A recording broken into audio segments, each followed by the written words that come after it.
Bueno, el pasaje cuya lectura hemos escuchado pertenece al libro Cartas de los Mahatmas al señor Sinnett.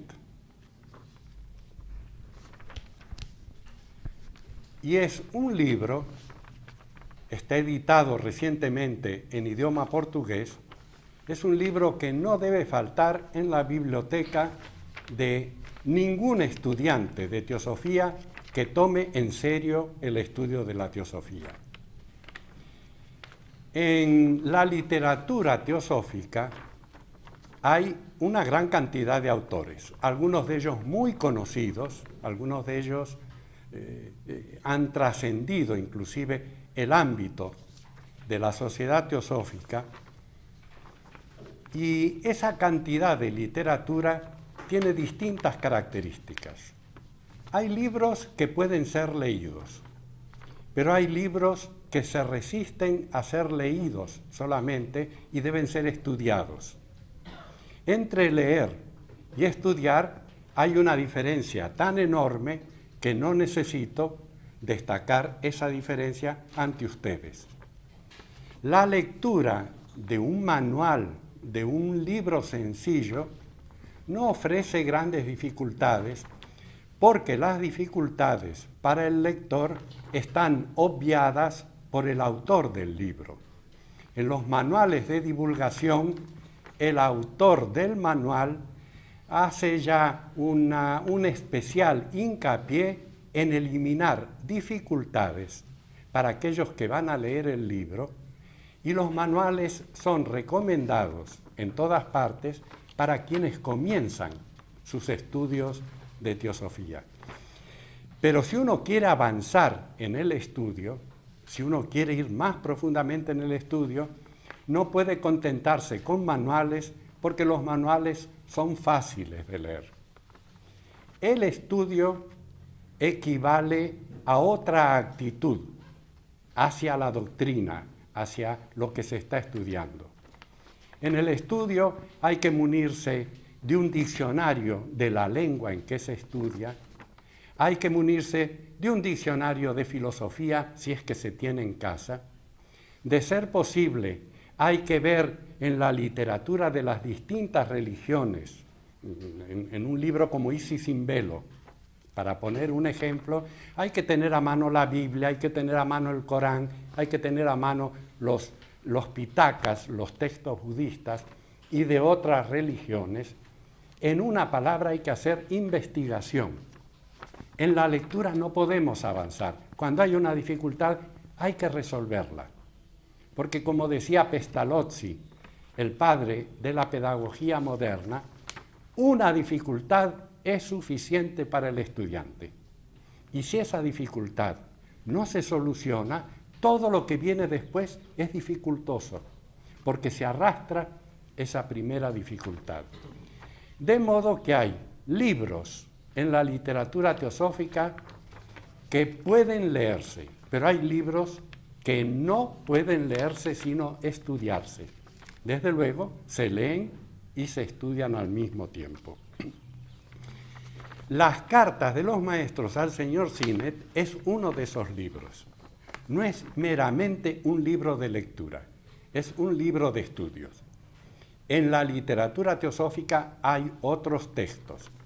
El texto básico de estudio es la Doctrina Secreta de Elena Blavatsky. Es un libro que no solo se resiste a ser leído, sino que el estudiante encuentra un adversario.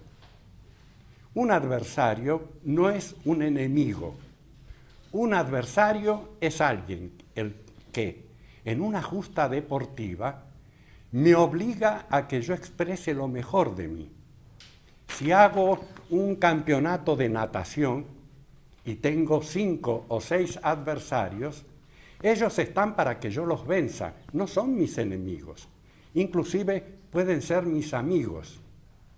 Durante las primeras etapas del discipulado ante un gran maestro, el maestro no es maestro sino adversario, porque nos pone dificultades en el camino para que nosotros venzamos esas dificultades.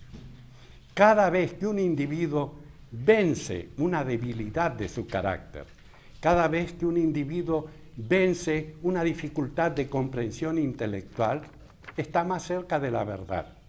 Y si la vida y el maestro no nos pusiera esos obstáculos, en las carreras de obstáculos hay que saltar, hay que correr, etc., no venceríamos, no nos haríamos fuertes. De modo pues que hay libros que tienen el carácter de adversarios y amigos al mismo tiempo.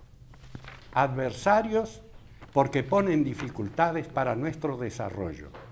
Amigos porque el verdadero amigo es el que nos va a señalar nuestros defectos para que nosotros los venzamos. Nuestro enemigo nos va a adular, nos va a halagar, nos va a engañar, pero el amigo nunca. Así pues, la verdad contenida en muchos libros sirve exactamente para esto, para que nosotros nos conozcamos, cada uno de nosotros entre en sí mismo y desarrolle la capacidad o la totalidad de sus capacidades. Las que son negativas, para quitarlas, para sacarlas de encima. Las que son positivas, para acrecentarlas. Esto respecto al libro Las cartas de los maestros, que repito, ustedes, quienes no tienen el libro en su biblioteca, deberían tenerlo. Las cartas están dirigidas a dos señores ingleses, de los cuales quedó finalmente uno, el señor Sinnett, dos señores ingleses que se interesaron por la teosofía y trataron de entrar en contacto con los maestros de la señora Blavatsky. A ellos, de la señora Blavatsky, les interesaba no solo la filosofía que ella estaba expresando, les interesaba también y mucho los poderes ocultos que ella poseía. Ella hizo demostración de poderes ocultos delante de ellos. Entonces la pregunta de estos señores fue, ¿cómo nosotros podemos comunicarnos con aquellos que le enseñaron a usted a desarrollar esos poderes ocultos? La habilidad de poseer teurgia, magia blanca, desarrollar poderes, es muy atractiva para los seres humanos. El señor Sinnett, que es el que recibió la gran mayoría de esas cartas, es de mucho interés para el estudiante de teosofía. En idioma español, la primera versión de las cartas la hicieron dos teósofos de Uruguay, de Montevideo, y el libro se imprimió en México, si mi memoria no me está fallando. A esa primera edición le hicieron una corrección dos teósofos de México. Corrigieron la traducción y hubo una segunda edición. Finalmente hubo una tercera edición, la que ahora estamos usando en nuestro país, hecha en España. Sobre los pormenores, no solamente de cómo comenzó la correspondencia y cómo la correspondencia alcanzó no solamente a los señores Sinnett y Hume, que así se llamaban estos ingleses, sino a la sociedad toda, ustedes van a encontrar referencias invalorables en la edición portuguesa. En el libro en portugués hay llamadas al pie que explican una gran cantidad de detalles con mucha erudición. Quienes han hecho ese trabajo se han documentado muy bien, de manera que cada una de las circunstancias aparecidas en las cartas está bien explicada al pie de página. Todo esto ayuda mucho al estudiante de teosofía. Mi primera lectura fue la traducción de estos teósofos uruguayos. A mí me impactó mucho el libro de las cartas. Si ustedes me permiten una referencia personal, les diré que algunas de las cartas me impactaron tanto que yo pasé rápidamente a otras, porque sentí que mi andamiaje teosófico se temblaba y podía derrubarse. Andamiaje es estructura. Estructura, gracias Abeline. Mi estructura podía derrumbarse. Tanto fue el impacto que hicieron esas cartas en mí. Yo era devoto de los maestros de sabiduría y decía, algún día podré llegar a los pies de los maestros de sabiduría, y tenía una gran aspiración para llegar a ser un discípulo de los maestros de teosofía, y ingenuamente, inmaduramente, infantilmente, de mi parte, decía cómo el señor Sinet, que tuvo el privilegio de entrar en contacto epistolar, ir y venir cartas entre él y los maestros, no aprovechó la ocasión para alcanzar el discipulado regular. Así que no le perdoné la vida al señor Sinet cuando estaba más joven y leí por primera vez las cartas. Pero los años pasaron y los años atemperan el carácter. Quienes tienen más de 40 o 50 años saben que el carácter se atempera. Y al atemperarse el carácter, al dulcificarse algo el carácter, el que a los 50 años no dulcificó su carácter está perdido. Porque después de los 50 años, la persona que es ácida se pone más ácida. Y la persona amorosa se pone más amorosa.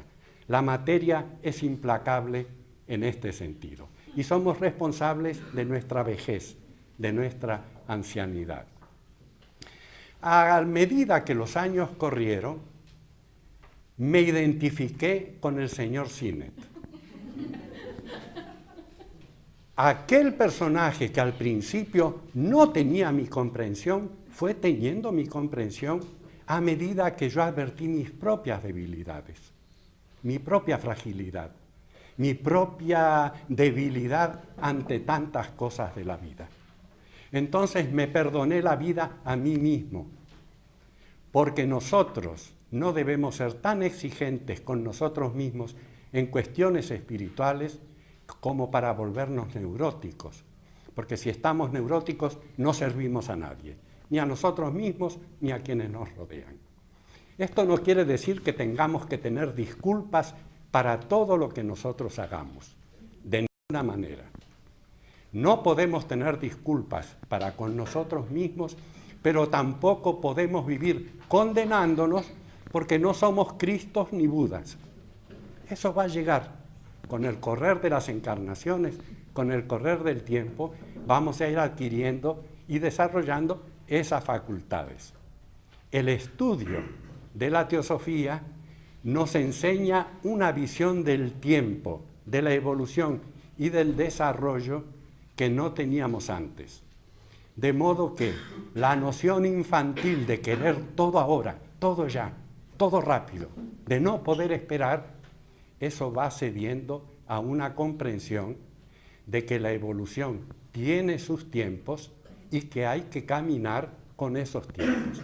No quedarse dormido, pero tampoco forzar tanto las cosas como para que nuestro ser psíquico peligre y se ponga en tensión. Así es que Sinet fue un personaje con el que me identifiqué. Al identificarme con el señor Sinet, identifiqué a mis hermanos teósofos con el señor Sinet. Las cartas al señor Sinet son cartas que podemos tomar como dirigidas a nosotros.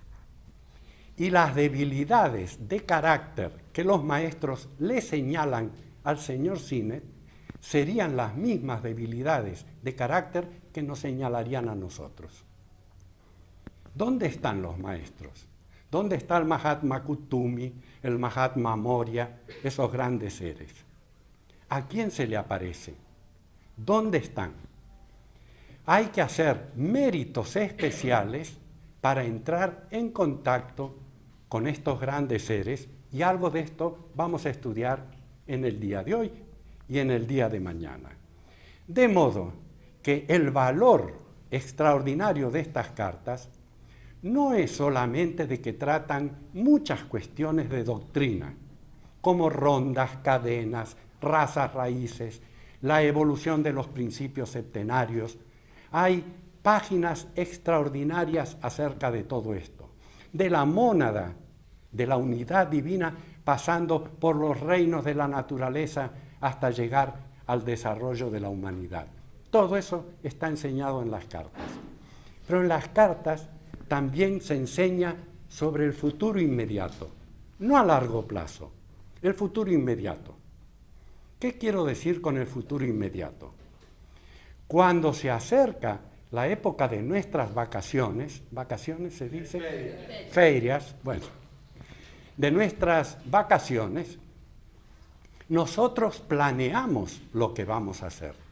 Si vamos a hacer un viaje a Europa, o ahora que está el precio del dinero argentino muy bajo, hacer un viaje para estar en la nieve. Hay una gran cantidad de brasileros ahora en Argentina, porque el cambio, la troca, conviene. Es decir, planeamos qué vamos a hacer con nuestras feiras.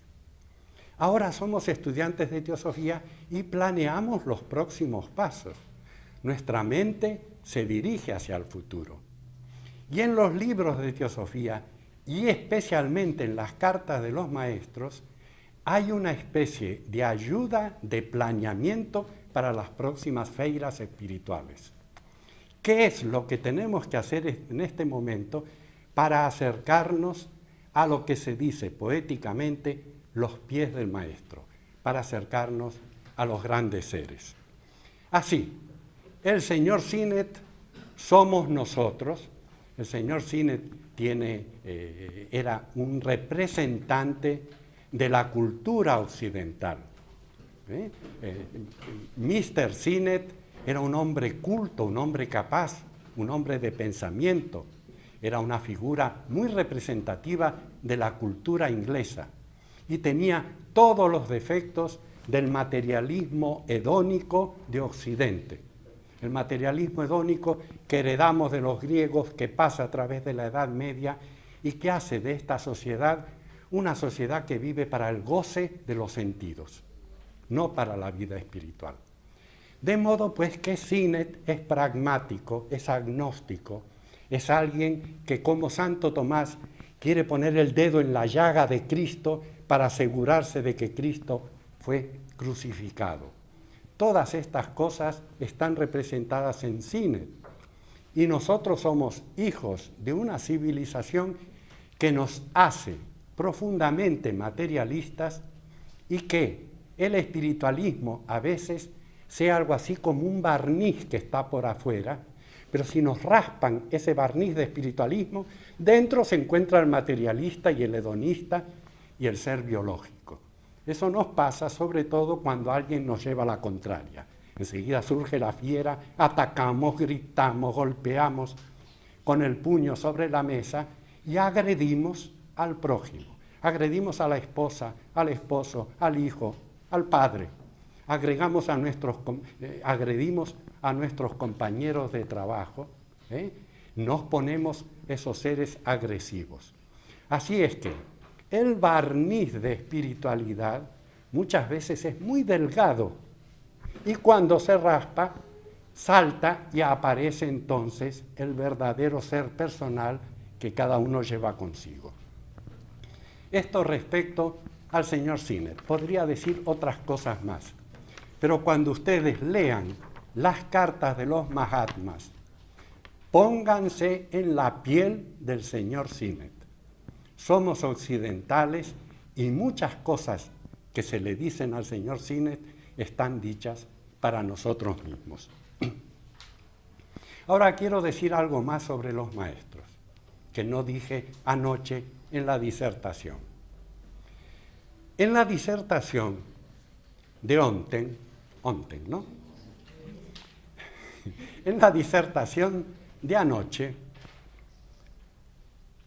expliqué, con pinceladas muy gruesas, expliqué que en el percurso de la evolución humana, el cuerpo físico que el alma usaba en cada encarnación era cada vez más refinado y más perfecto.